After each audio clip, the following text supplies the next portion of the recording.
Another strategy you can utilize to come up with content ideas is to use question-related keywords.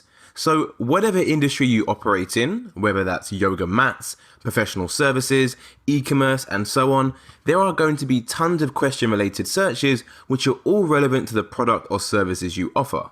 By using SEMRush, we can find out very easily exactly what these question-related searches are. So to give you a better idea of what I mean, let's look at a live example of this.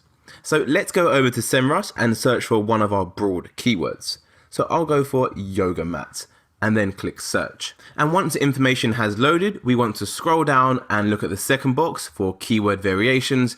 If we look to the right hand side of keyword variations, we're going to have tons of keywords which are all related to questions. So these are all keywords which are related to what you search for, which for me was yoga mat. So some of the keyword questions we have is how to clean yoga mat, how to clean Lululemon yoga mat, how to wash yoga mats, where to buy yoga mats, and so on and so on. So these are all keyword searches which are related to questions. And the great thing about these keywords is that they all have their own monthly search volume. In total, there's over 3,000 different keyword questions we can use for the one keyword example I searched for, which was yoga mats. So let's go ahead and look at all of these keywords in a bit more detail. And as you can see, we have tons and tons of ideas. How long is a yoga mat? What is the best thickness for a yoga mat? What to use instead of a yoga mat? And so on and so on. So if we take one of these keywords and actually Google it, so how long is a yoga mat? Let's have a look at what Google shows us. 68 inches long, great. Let's keep on scrolling down. You can see the website in position 1 is what size yoga mat do I need? Let's discuss your options.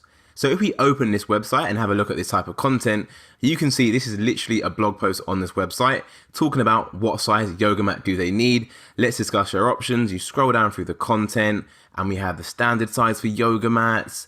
We have different lengths or various heights. So hopefully you can see what I'm doing here. We can literally use all of these keyword ideas to come up with tons of new content ideas for our website.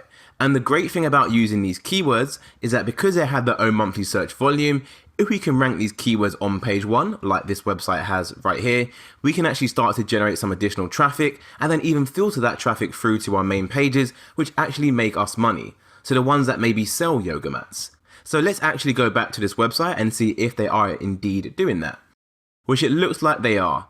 Buying your first yoga mat. If you check the URL in the bottom left hand side of the screen, one down here, which is just gone now, if you check it one more time, you can see it says best yoga mats. It's changing a little bit now because the page is still loading, but essentially you can see this article does indeed filter the traffic through to another page on the website. So this is a really simple but effective method you can use to come up with tons and tons of content generation ideas. I'll see you in the next video.